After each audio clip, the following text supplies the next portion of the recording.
Homeopathic research forum এটা 2024 সালে প্রতিষ্ঠিত হয়ে হাঁটি পা পা করে আজকে প্রায় দ্বিতীয় বছরে পদার্পণ করেছে। এই হোমিওপ্যাথিক রিসার্চ ফোরামের মূল উদ্দেশ্য হচ্ছে মূলত দুটি।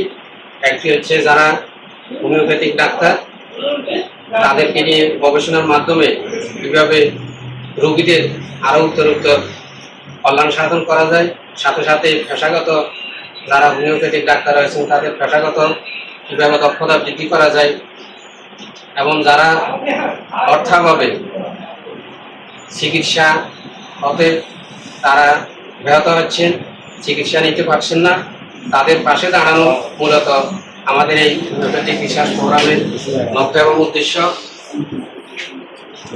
এই লক্ষ্য এবং উদ্দেশ্যকে সামনে রেখে আমরা আমাদের কার্যক্রম চালিয়ে যাচ্ছি এবং আমাদের অনেক সফলতার ইতিমধ্যে দেখতে পেয়েছি। সম্মানিত সভাপতি রিসার্চ ফোরামের সভাপতি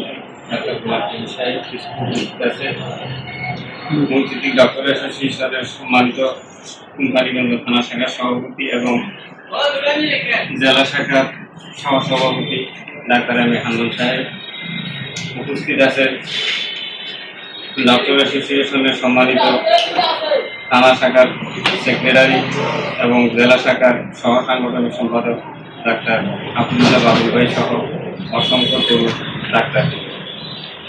আসসালামু আলাইকুম রহমতুল্লাহ। পৃথিবীতে 2500-এর উপরে সাপ রয়েছে, তার মধ্যে 53 প্রকারের সাপে হলো বিষাক্ত। আর বিষাক্ত সাপগুলার আকৃতিটা হলো মাথাটা হবে ত্রিভুজ আকৃতি, আর বাকিগুলা বিষ তেমন একটা ধরা যায় না। এখন এই সাপটার নাম হচ্ছে ল্যাকেসিস, সরুকুকু সাপ। আমাদেরকে একটা পশুদের চিত্র ভালোভাবে বুঝতে হলে মূল ব্যক্তিগত বৈশিষ্ট্যগুলি ভালোভাবে বুঝতে হবে। এখানে আমাদের আলোচ্য বিষয় হচ্ছে ল্যাকেসিস, যেটাকে আমরা সরুকুকু সাপ বলে থাকি। একটি প্রাণীজ মেডিসিন। আমাদেরকে ল্যাকেসিসের রোগী সম্পর্কে পরিষ্কার ধারণা নিতে হলে সরুকুকু সাপের আকৃতি, ইহার চলন, ইহার বলন, ইহার ধরন বুঝতে হবে। এখন বুঝতে হলে যিনি এটা আবিষ্কার করছে তার কাছে আমরা যেতে হবে। এটা আবিষ্কার করেন ডাক্তার হেরিক 1828 সালে। এটা আবিষ্কার করতে গিয়ে উনি যে সাপের বিষ বহন করেছিলেন, বহন করার কারণে ওনার জীবনে গলাতে কখনো টাই করতে পারেন। উনি এত মারাত্মক অসুস্থ হয়েছিলেন, জীবনের মতো করে আর স্বাভাবিক সুস্থতা উনি ফিরে আসতে পারেন। তিনি জীবনের ঝুঁকি নিয়ে আমাদের জন্য এই মেডিসিনটি আবিষ্কার করছেন, কিন্তু আমরা যদি তার মর্মার্থ না বুঝি তাহলে তো আর হয় না। তিনি তার মেট্রিয়ামেরিকাতে 100 পৃষ্ঠার উপরে এই সাপ সম্পর্কে গবেষণা করে গেছেন। এর পরবর্তীতে ডাক্তার এলেন স্যার তার লক্ষণ লিখতে গিয়ে 360টি লক্ষণ উপস্থাপন করেছিলেন তার মেট্রিয়ামেরিকা। এই সাপটা দেখতে হুবহু আমরা আকৃতি আনতে পারি না। এই সাপটা দেখতে ল্যাকেসিস যেটা সরুকুকু সাপ, সেই সাপটা দেখতে অনেকটা হলুদে কালার এবং কালো কালো ডোরা কাটা, কিন্তু আমরা হুবহু তার ধরনটা নিয়ে আসতে পারি না, পাই নাই। হয়তোবা এই সাপটা দেখতে চকচকে দেখায়, উজ্জ্বল, এই জন্য এই সাপ থেকে, এই সাপের ধরনটা থেকে যে রোগীটা আমরা বোঝার চেষ্টা করি, সেই রোগীটা দেখতে অত্যন্ত চকচকে কালো বর্ণের, উজ্জ্বল। এগুলো প্রথম শর্ত। এই সাপ দেখতে লম্বা পাতলা লিকলিক, লম্বা পাতলা লিকলিক। এই ল্যাকেসিস এর রোগীরা হচ্ছে লম্বা পাতলা একাত্তরা লিকলিক। এই সাপ যখন তার নিরাপদ স্থান থেকে বের হয় তখন জিহ্বা দিয়ে তার অনুভূতি অনুভব করে, প্রাকৃতিক পরিবেশ সম্পর্কে ধারণা নেয় এবং ভবিষ্যৎ পরিকল্পনা মাথায় নিয়ে চলাফেরা করে অতি সতর্কতার সহিত। তাই এর রোগীর কাজ হচ্ছে ভবিষ্যৎ সতর্কতা নিয়ে চলাফেরা করা, খুব বেশি সতর্ক সাবধানী হয়ে চলতে থাকা। এই সাপ ডান থেকে বামে মোড় নিয়ে চলে। ঠিক লেকেসিসের সকল রোগীদের রোগের আক্রমণ বামে থাকে। এই সাপ বাম দিকের এই সাপটার বাম দিকের ফুসফুস থাকে না, শুধু ডান দিকের ফুসফুস থাকে। এই জন্য লেকেসিসের রোগীদের সবসময় দেখা যায় যে বাম দিকে রোগের আক্রমণটা বেশি থাকে। এই সাপ তাড়াহুড়া করে, তাড়াতাড়ি চলে। এর রোগীরা খুব বেশি তাড়াহুড়া করে, তাড়াতাড়ি চলে। আপনি আপনার চেম্বারে আসলে রোগী দেখবেন খুব বেশি তাড়াহুড়া করছে, কিন্তু কেন তাড়াহুড়া করছে সেটা আপনি বুঝে ওঠার আগে সে যে লেগেছিস আপনাকে সে প্রমাণ দিচ্ছে। এই সাপের মুখের কাছে বাতাস দিলে সে বিরক্তি বোধ করে। আপনার চেম্বারে রুগী এসে তার মুখের সামনে আমরা বাতাস দিলে সে যদি বিরক্তি বোধ করে, তার বাকি কন্ডিশন গুলা মিলে, তাহলে সে হয়তো বা লেগেছিস হইতে পারে। এই সাপ অনেক উত্তেজিত হয়, বিদায় এর রোগীরা অবশ্যই উত্তেজিত হয়ে যায়। এই সাপের কাছে দুধ সবসময় প্রিয়, এই জন্য লেকেসিসের রোগীদের সবসময় দুধ প্রিয় থাকে। এই সাপের বিষের কথা মনে উঠলে শরীরের মধ্যে ভয়ের উদ্বেগ হয়, বিদায় হয়তোবা লেকেসিসের রোগীদের রোগের কথা চিন্তা করলে রোগ বেড়ে যায়। রোগী আসি আপনার চেম্বারে আসে বলবো, চা আমি সবসময় ভালো থাকি, কিন্তু আমার যে মারাত্মক একটা রোগ আছে, সেই রোগের কথা আমার মাথায় আসলে, আমার স্মরণে আসলে আমার রোগটা বেড়ে যায়। তাহলে আপনি ওর জন্য লেকেসিস চিন্তা করতে পারেন যদি বাকি লক্ষণগুলো নিয়ে। এই সাপকে বিরক্ত না করলে সে উত্তেজিত হয় না। হয়তো বা লেকেসিসের রোগীদেরকেও আপনি বিরক্ত না করলে সে উত্তেজিত হবে না। এই সাপ ঘন ঘন জিহ্বা বের করে তার বাসালতা প্রকাশ করে। এই সাপ ঘন ঘন জিহ্বা বের করে তার বাসালতা প্রকাশ করে। এখন যে লোকটা আপনার কাছে খুব বেশি, যে রুগীটা আসে আপনার কাছে খুব বেশি বাসালতা প্রকাশ করছে, আপনি হয়তো তাকে লেকেসিস মাথায় দিতে পারেন। এখন বলবেন শিশু রোগী হলে আমরা কিভাবে তার বাসালতা দিব, সে তো কথাই বলে না। যেহেতু সেই কথা বলে না, এই লেকেসিস সাপ ঘন ঘন জিহ্বা বের করে, ওই শিশু রোগীটিও ঘন ঘন জিহ্বা বের করে। আপনাকে এখানে লজিকটা বুঝে নিতে হবে। এই সাপের আর অনেক ক্ষেত্রে এত বেশি বাসাল হয়, বৃদ্ধ বয়সের বাসাল গুলা কথার আগাগোড়া আপনি খুঁজে নেবেন সে বাসাল কেন বাসাল, সে আপনাকে এমন কথা বলে ফেলবে যে 1 কেজি মাছে 1.5 কেজি ডিম হয়। এক মাছটা যদি 1 কেজি ও 1.5 কেজি কেমনে ডিম হয়? এখানে তো তার কথার যৌক্তিকতা আমরা খুঁজে পাচ্ছি না। সে বাসাল এখানে আমরা পরিষ্কার।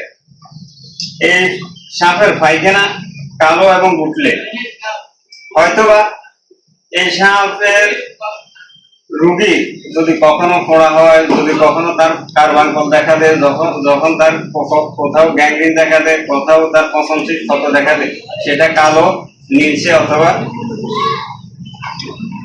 এই একটু বাদামি কালার হবে। এই হলো কন্ডিশন। এরপরে এই সাপ মেধা অত্যন্ত প্রবল, বিদায় লেকেসিসের রোগীদের মেধা অত্যন্ত প্রবল থাকে। এই সাপ ওর চোখ নেই বিদায় অনেক ক্ষেত্রে সমকামী হয়। আপনার চেম্বারে আসা রোগীটা যদি সমকামীর ইতিহাস তার ভিতরে পাওয়া যায়, হয়তো বা তার লেকেসিসের বাকি কন্ডিশন গুলো মিললে তার ওষুধ লেকেসিস হওয়ার সম্ভাবনা আছে। এই সাপের যৌন উত্তেজনা বেশি বিদায় হয়তো বা রোগীদের সহবাসের ইচ্ছা প্রবল থাকে। এই সাপ রাত্রে বিচরণ করে বিদায় এর রোগীদের রোগের বৃদ্ধি রাত্রে, রোগের বৃদ্ধিটা রাত্রে। এই সাপ দিনে এই জন্য বের হয় না, সেই দিনকে নিরাপদ মনে করে নাকি এগুলোর কারো না কারো জালে আটকে যেতে পারে, কারো না কারো মায়ের কাছে সে পড়ে যেতে পারে, অথবা সাঁপুরের সাপ ধরে। এই সাপ আবার তাৎক্ষণিক রাস্তা বদলাইতেও বাধ্য হয়। যেভাবে আমরা মোবাইল করে গাড়ি দিল্লি শুনি রাস্তা বদলাই, সাপও রাস্তা বদলায় বারবার। এই সাপ সন্দেহ প্রবণ বিদায় হয়তোবা লেকেসিসের রোগীরা সবসময় সন্দেহ প্রবণ হয়, সন্দেহ করে থাকে, স্বামীকে সন্দেহ করে, স্বামী আবার স্ত্রীকে সন্দেহ করে। কেমন সন্দেহ? ওই যে এক লোক ধান খেতে গেল, একটা মানুষের কপালে হাত পেল, ওখানে লেখা আছে তো কপালে আরো দুঃখ আছে। এই লোকটা বললো তার সব হাট গুলা কোথায় না কোথায় চলে গেল, শুধু একটা মাত্র কপালে হাট আছে, ওখানে আবার কোথায় করে লেখা আছে তোর কপালে আরো দুঃখ আছে। দুঃখটা কি একটু দেখতে হবে। এখানে বাসায় নিয়ে গেছে, নিয়ে যাওয়ার পর একটা রুমে রাখছে, প্রতিদিন সকালবেলা উঠে দেখে এটা কোনো দুঃখ আসছে কিনা। তার স্ত্রী এটা দেখে সন্দেহ করে, সেই মনে ওই মেয়েটার সাথে প্রেম করতো, ওইটা মারা গেছে, এখন ওকে বুঝতে পারতেছে না, ও সন্দেহ হয়, ওরা বুঝতে পারতেছে না, ও হাট মোটা নিয়ে এখানে আসে আবার পূজা শুরু করে। 3-4 দিন করার পরে এবার তার স্ত্রীর রাগান্বিত হয়, এটারে ফিরি বাঙ্গি আগুন দিয়ে জ্বালে ছাই করে ফেলে দিল। তো এ পরের দিন আসে খোঁজ করে, এটা ওটা তো এই কাজ করে ফেলছে। ও আসলে ওটার কপালে কি দুঃখটা আছে ওটা দেখবার জন্য আমি এসেছি। কিন্তু তোমার সন্দেহ তো আমি ওর সাথে কেমন এভাবে সন্দেহ করে অনেক ক্ষেত্রে।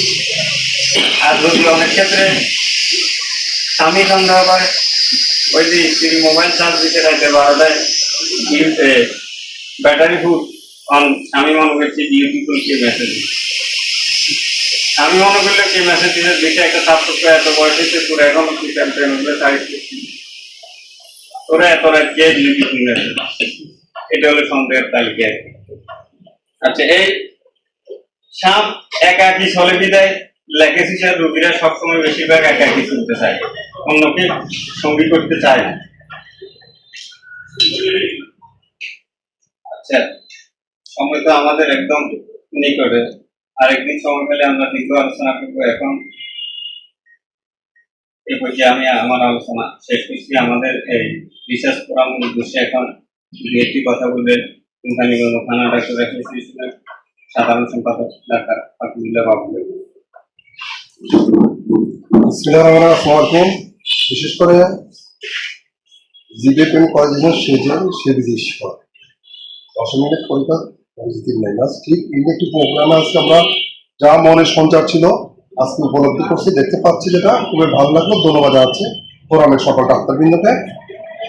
অবশ্যই একটা কথা বলবো, যায় নামাজে লুটে পড়ে সেজদা করলে তো আমরা অনেক সোয়াব পাই, আমরা চলে যাই সেজদা করার জন্য। আমাদের হ্যানিম্যান মার্থা হ্যানিম্যান এমন সৃষ্টি, এমন একটা চিকিৎসা তৈরি করে গেছেন যেটার অনুকূলে এবং প্রতিকূলে আছে। পৃথিবীতে সবকিছু তো নদীতে আমরা দেখি, সাগরে ঢেউ এদিকে থেকে আসা ওরা দিকে চলে যাচ্ছে। অনুকূল এবং প্রতিকূল পরিবেশের মধ্যে আজকে আমরা এখানে দাঁড়িয়েছি।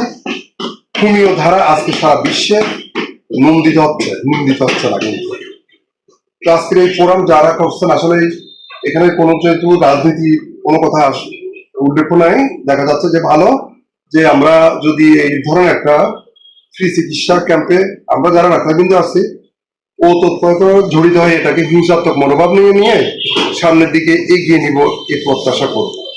পরিষ্কার বলবো যে এই শামের রোজার দিন আজকে আমাদের ডাক্তার সাহেব যেসব তুলে ধরছেন, ভালো একটা মেডিসিন সম্পর্কে জানতে হলে আরো বৃহৎ সময়ের প্রয়োজন আছে। তারপর উনি যে ক্ষুদ্র তুলে ধরছেন তার সাথে আপনারা সবাই ধন্যবাদ জানাচ্ছি। পরিশেষে এই ফোরাম উত্তরোত্তর আরো এগিয়ে চলুক এই প্রত্যাশা রেখে আমি আমার সংক্ষিপ্ত বক্তব্য এখানে শেষ করলাম। পরিশেষে একটা এলান দিয়ে যাচ্ছে, আমরা ঈদ পরবর্তীতে আমাদের ডাক্তার অ্যাসোসিয়েশন থেকে আমরা আমাদের বড় একটা প্রোগ্রাম করতে যাচ্ছি। আপনারা অচিরের চিঠি পাবেন, সবাই উপস্থিত থাকবেন। চিঠির মধ্যে সব কিছু আমরা উল্লেখ করবো। এই আশা এবং সকলের সুস্বাস্থ্য কামনা করে সবাই যেন আবার বাকি রোজাগুলো রেখে পারেন, এই আশীর্বাদ রেখে ধন্যবাদ।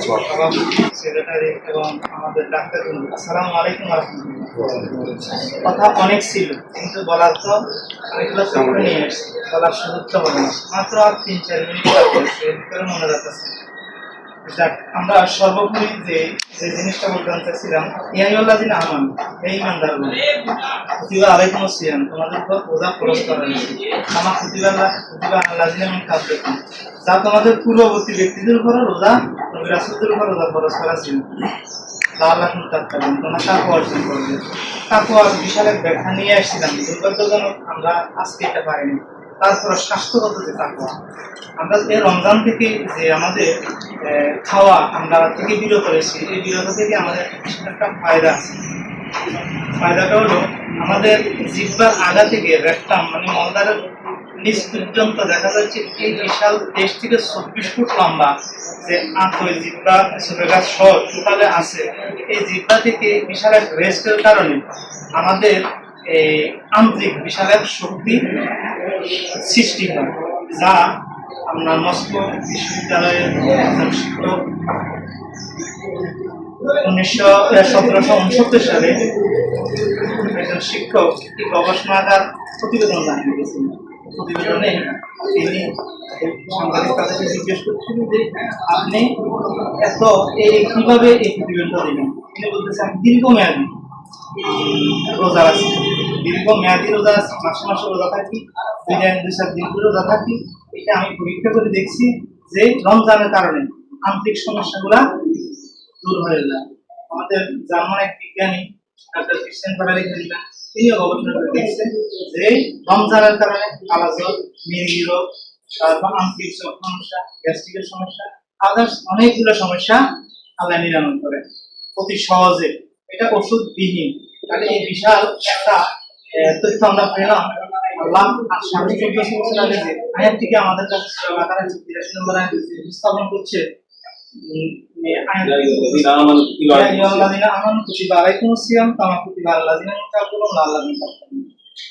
এটার মাধ্যমে আমরা এটা স্পষ্ট করেছি, এটা প্রমাণিত করেছি। আমরা আর দীর্ঘায়ু করবো না, তবে তথ্য নিয়ে আসছি বলতে পারি।